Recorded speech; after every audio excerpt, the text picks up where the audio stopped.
ಸ್ವಾಗತ. ನಾನು ಮೇಘನಾ ಪ್ರಣುತ್. ಟಾಪ್ ನ್ಯೂಸ್ ನೋಡೋಣ ಅದಕ್ಕೂ ಮುನ್ನ ಈ ಕ್ಷಣದ ಹೆಡ್ಲೈನ್ಸ್. ಶಿವಮೊಗ್ಗ ಜಿಲ್ಲೆಯಲ್ಲಿ ಘನಘೋರ ದುರಂತ. ಶಾಲಾ ಆವರಣದಲ್ಲಿ ಕುಸಿದು ಬಿದ್ದ 1ನೇ ತರಗತಿ ಬಾಲಕ. ಹೃದಯಾಘಾತಕ್ಕೆ ಬಲಿಯಾದ 6 ವರ್ಷದ ಕಂದಮ್ಮ. ಸರ್ಕಾರಿ ಕಚೇರಿಗಳಲ್ಲಿ ಪಾರದರ್ಶಕ ಆಡಳಿತಕ್ಕೆ ಸಿಎಂ ಕ್ರಮ. ಅಧಿಕಾರಿಗಳ ಫೋನ್ ನಂಬರ್ ಪ್ರದರ್ಶನ ಕಡ್ಡಾಯ. ಒಂದೇ ಆಫೀಸಿನಲ್ಲಿ ಒಂದೇ ಜಾತಿಯವರಿಗೆ ಇಲ್ಲ ಅವಕಾಶ. ರಾಜ್ಯದಲ್ಲಿ ಮುಂಗಾರು ದುರ್ಬಲ. ರೈತರಿಗೆ ಕಂಟಕ ತರಲಿದೆ ಎಲ್ನಿನೋ ಪ್ರಭಾವ. ಕರಾವಳಿ ಭಾಗದ ಜನತೆಗೆ ಸಾಧಾರಣ ಮಳೆ. ಅಯೋಧ್ಯ ರಾಮ ಮಂದಿರ ದೇಣಿಗೆ ಹಣದಲ್ಲಿ ಭಾರೀ ಅಕ್ರಮ. ಕಾರ್ ಮೆಕ್ಯಾನಿಕ್ ಆಗಿದ್ದವನ ಬಳಿ ಕೋಟಿ ಹಣ. 18,000 ಸಂಬಳದವನಿಂದ 1.5 ಕೋಟಿ ಮೌಲ್ಯದ ಜಮೀನು ಖರೀದಿ. ಮಹಿಳಾ ಟಿ20 ವಿಶ್ವಕಪ್ನಲ್ಲಿ ಭಾರತಕ್ಕೆ ಭರ್ಜರಿ ಆರಂಭ. ಹೈ ವೋಲ್ಟೇಜ್ ಪಂದ್ಯದಲ್ಲಿ ಸಾಂಪ್ರದಾಯಿಕ ಎದುರಾಳಿಗಳಿಗೆ ಮುಖಭಂಗ. ಪ್ರತಿಮಂದಣ್ಣ ಆರಂಭಕ್ಕೆ ಪಾಕ್ ಪಂಚರ್. ಶಿವಮೊಗ್ಗ ಜಿಲ್ಲೆಯ ಸಾಗರ ತಾಲೂಕಿನ ಕರೂರು ಹೋಬಳಿಯ ಹಾಳಸಸಿ ಗ್ರಾಮದಲ್ಲಿ ಅತ್ಯಂತ ಕರುಣಾಜನಕ ಹಾಗೂ ಆಘಾತಕಾರಿ ಘಟನೆಯೊಂದು ಸಂಭವಿಸಿದೆ. ಇಲ್ಲಿನ ಸರ್ಕಾರಿ ಹಿರಿಯ ಪ್ರಾಥಮಿಕ ಶಾಲೆಯಲ್ಲಿ 1ನೇ ತರಗತಿ ವ್ಯಾಸಂಗ ಮಾಡುತ್ತಿದ್ದ 6 ವರ್ಷದ ಪುಟ್ಟ ಬಾಲಕ ತ್ರಿಲೋಕ್ ಜೈನ್ ಹಠಾತ್ ಹೃದಯಾಘಾತದಿಂದ ಸಾವನ್ನಪ್ಪಿದ್ದಾನೆ. ಈ ದುರಂತವು ಇಡೀ ಜಿಲ್ಲೆಯನ್ನ ಬೆಚ್ಚಿ ಬೀಳಿಸಿದೆ. ಮೃತ ಬಾಲಕನನ್ನ ಕೊಡವನಹಳ್ಳಿ ಗ್ರಾಮದ ನಿವಾಸಿಗಳಾದ ಗೌತಮ್ ಜೈನ್ ಹಾಗೂ ಶಿಲ್ಪಾ ದಂಪತಿಯ ಪುತ್ರ ತ್ರಿಲೋಕ್ ಜೈನ್ ಎಂದು ಗುರುತಿಸಲಾಗಿದೆ. ಕಳೆದ ಶನಿವಾರ ಮಧ್ಯಾಹ್ನ ಎಂದಿನಂತೆ ಶಾಲೆ ಮುಗಿಯುವ ಸಮಯದಲ್ಲಿ ಬಾಲಕ ಶಾಲೆಯ ಆವರಣದಲ್ಲಿ ಆಟವಾಡುತ್ತಿದ್ದಾಗ ಏಕಾಏಕಿ ನೆಲಕ್ಕೆ ಕುಸಿದು ಬಿದ್ದಿದ್ದಾನೆ. ಇದನ್ನು ಗಮನಿಸಿದ ಶಾಲೆಯ ಮುಖ್ಯ ಶಿಕ್ಷಕರು ಹಾಗೂ ಸಹ ಶಿಕ್ಷಕರು ತಕ್ಷಣವೇ ಕಾರ್ಯಪ್ರವೃತ್ತರಾಗಿ ಬಾಲಕನನ್ನ ಸಮೀಪದ ಆಸ್ಪತ್ರೆಗೆ ಕರೆದೊಯ್ಯಲು ಮುಂದಾಗಿದ್ದಾರೆ.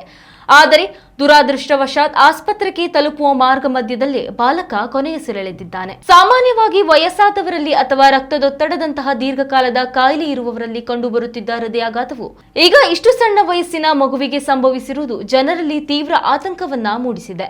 ಮೃತ ತ್ರಿಲೋಕ್ ಜೈನ್ಗೆ ಮೊದಲಿನಿಂದ ಯಾವುದೇ ರೀತಿಯ ಹೃದಯ ಸಂಬಂಧಿ ಕಾಯಿಲೆಗಳಾಗಲಿ ಅಥವಾ ಇತರೆ ಆರೋಗ್ಯ ಸಮಸ್ಯೆಗಳಾಗಲಿ ಇರಲಿಲ್ಲ ಎಂದು ಕುಟುಂಬದ ಮೂಲಗಳು ತಿಳಿಸಿವೆ.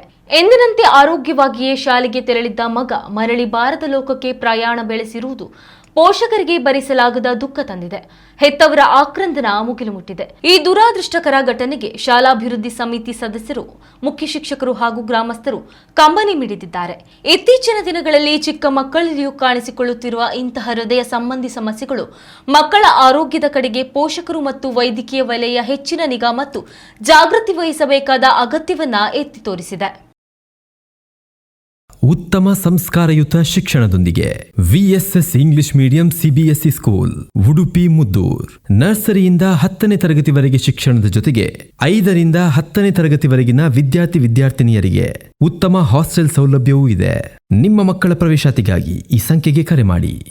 ಸರ್ಕಾರಿ ಕಚೇರಿಗಳಲ್ಲಿ ಸಾರ್ವಜನಿಕರ ಕೆಲಸಗಳು ವಿಳಂಬವಿಲ್ಲದೆ ನಡೆಯಲು ಮತ್ತು ಆಡಳಿತದಲ್ಲಿ ಪಾರದರ್ಶಕತೆ ತರಲು ಕರ್ನಾಟಕ ಸರ್ಕಾರ ಮಹತ್ವದ ಹೆಜ್ಜೆ ಇಟ್ಟಿದೆ.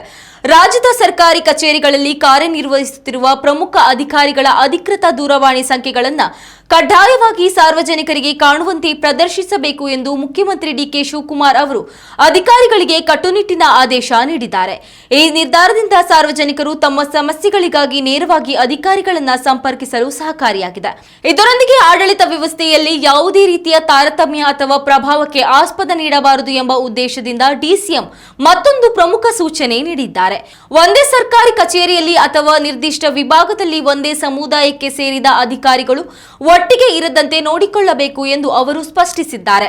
ಕಚೇರಿಗಳಲ್ಲಿ ಜಾತಿ ರಾಜಕಾರಣಕ್ಕೆ ಬ್ರೇಕ್ ಹಾಕಲು ಮತ್ತು ಎಲ್ಲಾ ವರ್ಗದ ಜನರಿಗೆ ಸಮಾನವಾಗಿ ನ್ಯಾಯ ಸಿಗುವಂತೆ ಮಾಡಲು ಈ ಕ್ರಮ ಅನಿವಾರ್ಯ ಎಂದು ಅವರು ಪ್ರತಿಪಾದಿಸಿದ್ದಾರೆ. ಸಾರ್ವಜನಿಕರ ದೂರುಗಳನ್ನು ಸ್ಥಳೀಯ ಮಟ್ಟದಲ್ಲಿಯೇ ಬಗೆಹರಿಸಲು ಅಧಿಕಾರಿಗಳು ಇನ್ಮುಂದೆ ನಿರಂತರವಾಗಿ ಜನಸಂಪರ್ಕ ಸಭೆಗಳನ್ನು ಆಯೋಜಿಸಬೇಕು. ಸಣ್ಣ ಪುಟ್ಟ ಕೆಲಸಗಳಿಗೂ ಜನರು ಬೆಂಗಳೂರಿನ ವಿಕಾಸಸೌಧ ಅಥವಾ ವಿಧಾನಸೌಧಕ್ಕೆ ಅಲೆಯುವುದನ್ನು ತಪ್ಪಿಸಬೇಕು. ಜನಸಾಮಾನ್ಯರ ಅಹವಾಲುಗಳನ್ನು ಆಲಿಸಿ ಸ್ಥಳದಲ್ಲಿಯೇ ಪರಿಹಾರ ಒದಗಿಸುವುದು ಪ್ರತಿಯೊಬ್ಬ ಅಧಿಕಾರಿಯ ಕರ್ತವ್ಯವಾಗಿದೆ. ಈ ನಿಯಮಗಳನ್ನು ಉಲ್ಲಂಘಿಸುವ ಅಥವಾ ಕರ್ತವ್ಯ ಲೋಪ ಎಸಗುವ ಅಧಿಕಾರಿಗಳ ವಿರುದ್ಧ ಕಠಿಣ ಶಿಸ್ತು ಕ್ರಮ ಕೈಗೊಳ್ಳಲಾಗುವುದು ಎಂದು ಅವರು ಎಚ್ಚರಿಸಿದ್ದಾರೆ. ಪ್ರಸಕ್ತ ಸಾಲಿನಲ್ಲಿರುವ ರಾಜ್ಯಕ್ಕೆ ಮುಂಗಾರು ಮಳೆಯ ಪ್ರವೇಶವಾಗಿದ್ದರೂ ಅದರ ಆರಂಭಿಕ ಲೆಕ್ಕಾಚಾರಗಳು ಸಂಪೂರ್ಣ ಉಲ್ಟಾ ಆಗಿದೆ. ಮಳೆಗಾಗಿ ಕಾಯುತ್ತಿರುವ ಜನತೆಗೆ ಹವಾಮಾನ ಇಲಾಖೆಯು ಜೂನ್ 15ರಿಂದ 20ರವರೆಗೆ ಹೊಸ ಮುನ್ಸೂಚನೆಯನ್ನು ನೀಡಿದ್ದು, ಕೆಲವು ಭಾಗಗಳಲ್ಲಿ ವರುಣನ ಅಬ್ಬರ ಜೋರಾಗಿದ್ದರೆ ಇನ್ನು ಕೆಲವು ಕಡೆ ಬಿಸಿಲಿನ ಬೇಗೆ ಮುಂದುವರೆದಿದೆ. ರಾಜಧಾನಿ ಬೆಂಗಳೂರಿನ ಜನತೆಗೆ ಹವಾಮಾನ ಇಲಾಖೆ ಎಚ್ಚರಿಕೆಯ ಸಂದೇಶ ರವಾನಿಸಿದೆ. ಬೆಂಗಳೂರು ನಗರ ಹಾಗೂ ಗ್ರಾಮಾಂತರ ಜಿಲ್ಲೆಗಳಲ್ಲಿ ಗಂಟೆಗೆ 30ರಿಂದ 40 ಕಿಲೋಮೀಟರ್ ವೇಗದಲ್ಲಿ ಬಿರುಗಾಳಿ ಬೀಸಲಿದ್ದು, ಗುಡುಗು ಸಹಿತ ಭಾರೀ ಮಳೆಯಾಗುವ ಸಾಧ್ಯತೆ ಇದೆ. ಇದರೊಂದಿಗೆ ಮೈಸೂರು, ಮಂಡ್ಯ, ಕೋಲಾರ ಮತ್ತು ತುಮಕೂರು ಸೇರಿದಂತೆ ದಕ್ಷಿಣ ಒಳನಾಡಿನ ಕೆಲವು ಜಿಲ್ಲೆಗಳಲ್ಲಿ ಸಾಧಾರಣ ಮಳೆಯ ಮುನ್ಸೂಚನೆ ಇದೆ. ಕರಾವಳಿಯ ಉಡುಪಿ ಹಾಗೂ ದಕ್ಷಿಣ ಕನ್ನಡದ ಘಟ್ಟ ಪ್ರದೇಶಗಳ ಕೆಳಭಾಗದಲ್ಲಿ ಮಳೆಯ ಸಿಂಚನ ಮುಂದುವರಿಯಲಿದೆ.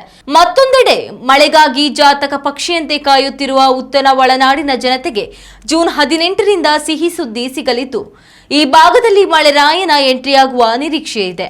ಆದರೆ ಚಾಮರಾಜನಗರ ಹಾಗೂ ದಾವಣಗೆರೆ ಜಿಲ್ಲೆಗಳಲ್ಲಿ ಬಿಸಿಲಿನ ತಾಪಮಾನವೇ ಹೆಚ್ಚಿರಲಿದೆ.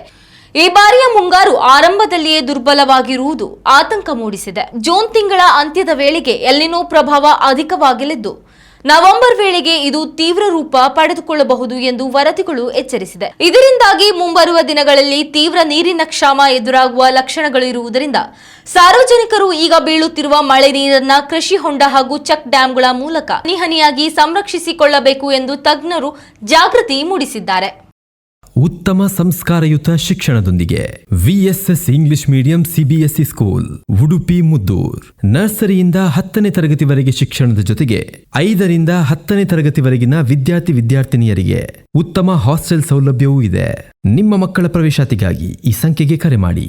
ವಿಶ್ವ ಪ್ರಸಿದ್ಧ ಅಯೋಧ್ಯೆಯ ಶ್ರೀರಾಮ ಮಂದಿರದ ಭಕ್ತರ ಕಾಣಿಕೆ ಹಣದ ಎಣಿಕೆ ಕಾರ್ಯದಲ್ಲಿ ನಡೆದಿರುವ ಕೋಟ್ಯಾಂತರ ರೂಪಾಯಿ ಅಕ್ರಮದ ಜಾಲವು ತನಿಖೆ ತೀವ್ರಗೊಂಡಂತೆಲ್ಲ ಮತ್ತಷ್ಟು ಆಘಾತಕಾರಿ ಸತ್ಯಗಳನ್ನು ಹೊರಹಾಕುತ್ತಿದೆ.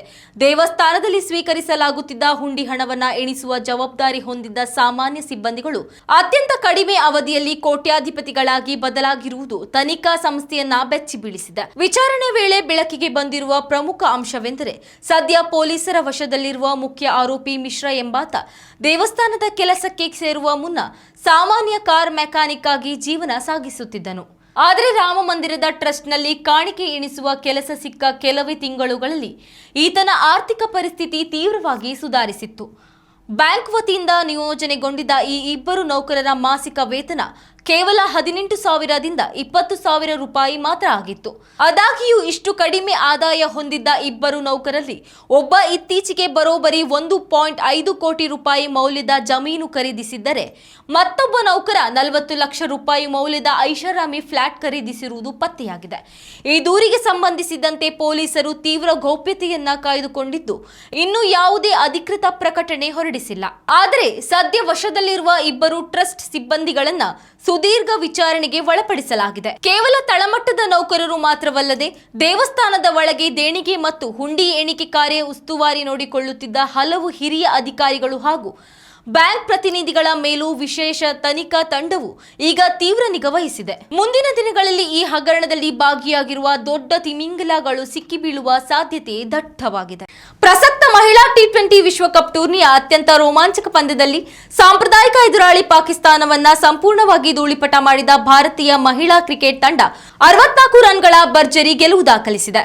ಸ್ಮೃತಿ ಮಂದಣ್ಣ ಅವರ ಸ್ಫೋಟಕ ಬ್ಯಾಟಿಂಗ್ ನೆರವು ಹಾಗೂ ದೀಪ್ತಿ ಶರ್ಮಾ ಅವರ ಮಾರಕ ಬೌಲಿಂಗ್ ದಾಳಿಯ ಬಲದಿಂದ ಭಾರತ ಈ ಬಾರಿಯ ವಿಶ್ವಕಪ್ನಲ್ಲಿ ವಿಜಯಶಾಲಿಯಾಗಿ ಶುಭಾರಂಭ ಮಾಡಿದೆ. ಪಂದ್ಯದಲ್ಲಿ ಟಾಸ್ ಗೆದ್ದು ಮೊದಲು ಬ್ಯಾಟಿಂಗ್ ಆಯ್ಕೆ ಮಾಡಿಕೊಂಡ ಭಾರತ ತಂಡ ಆರಂಭಿಕ ಆಘಾತದ ನಡುವೆಯೂ ನಿಗದಿತ ಓವರ್ಗಳಲ್ಲಿ 6 ವಿಕೆಟ್ ನಷ್ಟಕ್ಕೆ 170 ರನ್ಗಳ ಬೃಹತ್ ಮೊತ್ತ ಪೇರಿಸಿತು. ಆರಂಭದಲ್ಲೇ ಶಫಾಲಿ ಮತ್ತು ಜಮೀಮಾ ವಿಕೆಟ್ ಪತನಗೊಂಡಾಗ ಜೊತೆಯಾದ ಉಪನಾಯಕಿ ಸ್ಮೃತಿ ಮಂದಣ್ಣ ಹಾಗೂ ನಾಯಕಿ ಹರ್ಮನ್ ಪ್ರೀತ್ ಕೌರ್ ಜೋಡಿ 3ನೇ ವಿಕೆಟ್ಗೆ 91 ರನ್ಗಳ ಅಮೂಲ್ಯ ಜೊತೆಯಾಟವಾಡಿ ತಂಡಕ್ಕೆ ಆಸರೆಯಾಯಿತು. ಇನ್ನಿಂಗ್ಸ್ ಅಂತ್ಯದಲ್ಲಿ ಕೇವಲ 17 ಎಸೆತಗಳಲ್ಲಿ 34 ರನ್ ಚಚ್ಚಿದ ರಿಚಾ ಘೋಷ್ ಭಾರತದ ಮೊತ್ತವನ್ನ ಹೆಚ್ಚಿಸುವಲ್ಲಿ ಪ್ರಮುಖ ಪಾತ್ರ ವಹಿಸಿದರು.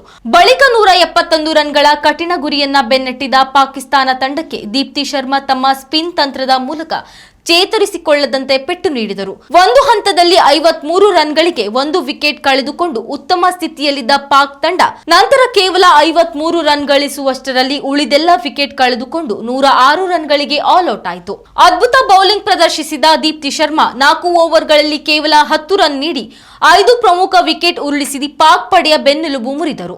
ಆಲ್ರೌಂಡ್ ಪ್ರದರ್ಶನ ನೀಡಿದ ದೀಪ್ತಿ ಪಂದ್ಯಶ್ರೇಷ್ಠ ಪ್ರಶಸ್ತಿಗೆ ಭಾಜನರಾದರು. ಇನ್ನಷ್ಟು ತಾಜಾ ಸುದ್ದಿಗಳಿಗಾಗಿ ನೋಡ್ತಾ ಇರಿ ನ್ಯೂಸ್ ನೆಕ್ಸ್ಟ್. ಇದು ವರ್ತಮಾನದ ಕೈಗನ್ನಡಿ. ಉತ್ತಮ ಸಂಸ್ಕಾರಯುತ ಶಿಕ್ಷಣದೊಂದಿಗೆ VSS English medium CBSE school Udupi Muddur. ನರ್ಸರಿಯಿಂದ 10ನೇ ತರಗತಿವರೆಗೆ ಶಿಕ್ಷಣದ ಜೊತೆಗೆ 5ರಿಂದ 10ನೇ ತರಗತಿವರೆಗಿನ ವಿದ್ಯಾರ್ಥಿನಿಯರಿಗೆ ಉತ್ತಮ ಹಾಸ್ಟೆಲ್ ಸೌಲಭ್ಯವೂ ಇದೆ. ನಿಮ್ಮ ಮಕ್ಕಳ ಪ್ರವೇಶಾತಿಗಾಗಿ ಈ ಸಂಖ್ಯೆಗೆ ಕರೆ ಮಾಡಿ.